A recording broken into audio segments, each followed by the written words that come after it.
TVK தலைவர் விஜய் அவர்கள நாம் தமிழர் கட்சி தலைவர் சீமான் அவர்கள் கடுமையான ஒரு விமர்சனம் பண்ணிட்டு இருக்கிறாரு. அவரு 2019லேருந்து 25 வரைக்கும் என்னென்னலாம் பேசினாரு, எப்படியெல்லாம் பேசினாரு, அதையெல்லாம் வந்து ஒரு 4 ஃபுட்டேஜா எடுத்து சோஷியல் மீடியால அப்படியே ஒரு 4 ஃபுட்டேஜா போட்டு அப்படியே வைரல் பண்ணிட்டு இருக்காங்க. டிவிகே விர்ச்சுவல் வாரியர் செம்மையா போயிட்டு இருக்கு. அந்த ஒரு மேட்டர் அப்படிங்கிறது.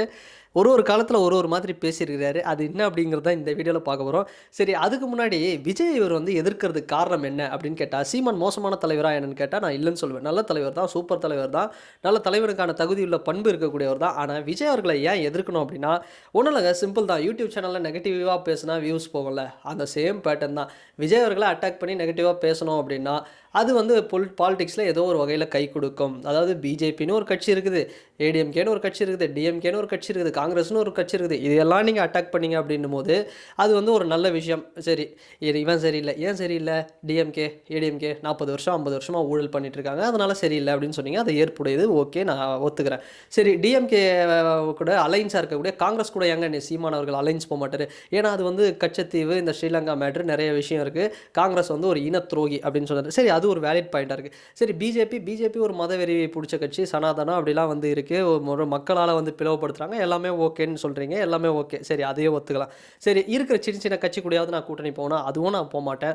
சரி, அப்போ நான் என்ன பண்ணுவேன்னா, எல்லாரையும் வந்து நான் விமர்சனம் பண்ணுவேன் அப்படிங்கிற மாதிரி பண்றாரு. விஜய் அவர்கள் வந்து ஏன் விமர்சனம் பண்றதுக்கு காரணம் என்ன? விஜய் அவர்கள் என்னென்ன நல்லது பண்ணியிருக்காரு அப்படிங்கிறது எல்லாமே தெரியும் சீமான் அவர்களுக்கு. ஆனால் அரசியலுக்கு வர்றதுக்கு முன்னாடி வரைக்கும் விஜய் என் தம்பி, என் அன்பு சகோதரன் அப்படின்னு தான் சொல்லியிருக்கிறார். ஆனால் வந்ததுக்கப்புறம் எங்கே அவருடைய பார்ட்டிலேருந்து எல்லாம் போயிடுவாங்க, ஓட்டு போயிடும் அப்படிங்கிறது ஒரே ஒரு காரணத்துக்காக இன்னைக்கு பயங்கரமாக கடுமையாக அட்டாக் பண்ணுறாரு. இந்த யூடியூப் ஸ்ட்ராட்டஜி மாதிரி தான். ஓகே, அது ஒரு நல்ல ஸ்ட்ராட்டஜி. அது எந்த அளவுக்கு அவருக்கு வந்து 2026 கை கொடுக்குன்னு சொல்ல. பட் நான் இந்த வீடியோவில் சொல்ல வந்த விஷயத்தை நான் சொல்கிறேன். என்னென்னா 30/8/2019 அப்போ என்ன சொல்லியிருக்கிறாரு சீமான் அவர்கள்னா, அதான் விஜய் வந்து என் அன்பு சகோதரனுங்க, என் தம்பி. பின்ன வேற யாருக்கு சப்போர்ட் பண்ணுறது? விஜய்க்கு தான் சப்போர்ட் பண்ணோம். ஏன் ரஜினிகாந்துக்கு சப்போர்ட் பண்ணுறீங்களா? அந்த டைமில் உக்ரமாக இருந்தார். ஏன்னா சூப்பர் ஸ்டார் ரஜினிகாந்த் வந்து அரசியலுக்கு வருவேன் அப்படின்லாம் வந்து சொல்லிட்டு இருந்தார். பெரிய பெரிய மீட்டிங்லாம் போட போகிறேன், நான் தேர்தலுக்கு வர்றது உறுதி, தேதி பின்னர் அறிவிக்கப்படும் அப்படிங்கிற மாதிரி வந்து சொல்லிட்டு இருந்தார். அந்த டைமில் யார் வந்தாலும் அடி தான், ரஜினி வந்தாலும் அடி தான், விட மாட்டோம் நாங்கள்.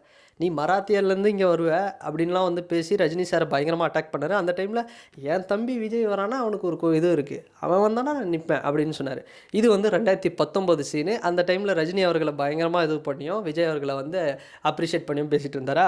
அப்புறம் 2023 19/4/2023 இதுதான் ஒரு மிகப்பெரிய ஒரு ஹைலைட்டு. இதில் வந்து என்ன சொல்லியிருக்காருன்னா, என் தம்பி வரட்டும், இவன் அந்த வரதில் என்ன ஆகிட போகுது, என்னால் தனியாக போராட முடியலைங்க, நானே ஒருத்தன் தனியாக வந்து போராடிட்டு இருந்தா எப்படி, என் தம்பி வரட்டும், என் கூட வந்து நிற்கட்டும், அவனும் போராட்டம், அப்போ தான் வந்து வலுவாக எதிர்க்க முடியும் எல்லாரையும் அப்படின்னு வந்து 2023 சொல்லியிருக்காரு.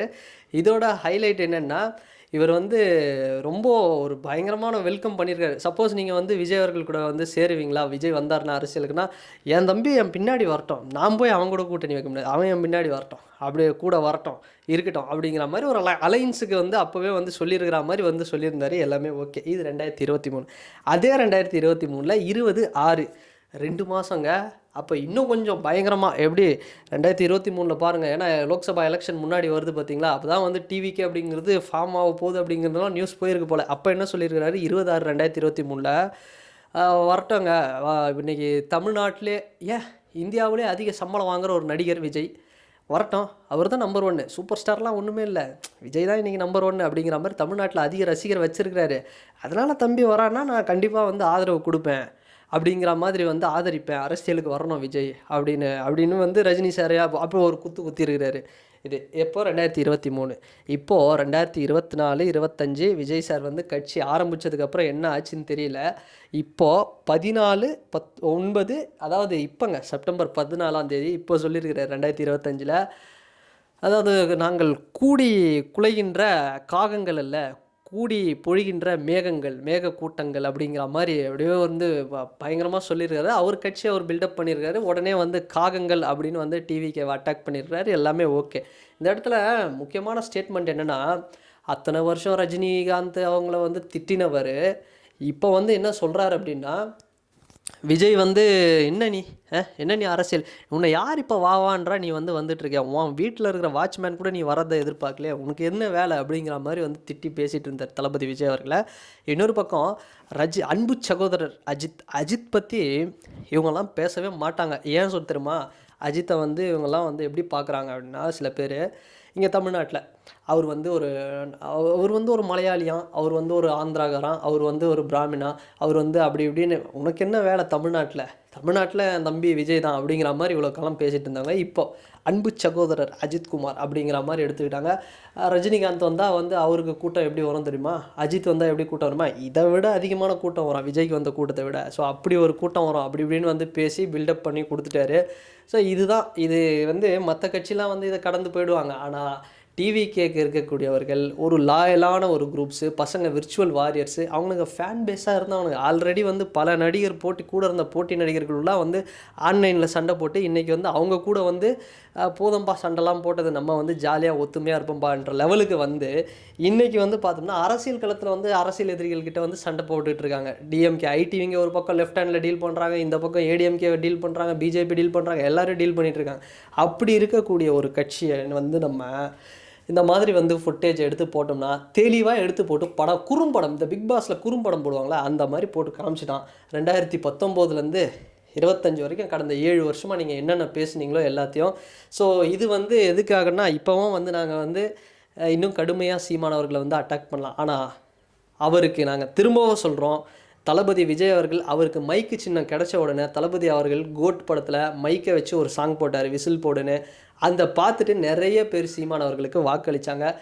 போன எலெக்ஷனில் சீமானவர்கள் வாங்கின ஓட்டில் என்னால் வந்து ஷியோராக சொல்ல முடியும், அதில் ஒரு 2% விஜய் ரசிகர்களுடைய வாக்கு. ஸோ விஜய் சாரோட ஃபேன்ஸ் வந்து என்றைக்குமே சீமானவர்களுக்கு சப்போர்ட் பண்ணிட்டு தான் இருக்காங்க.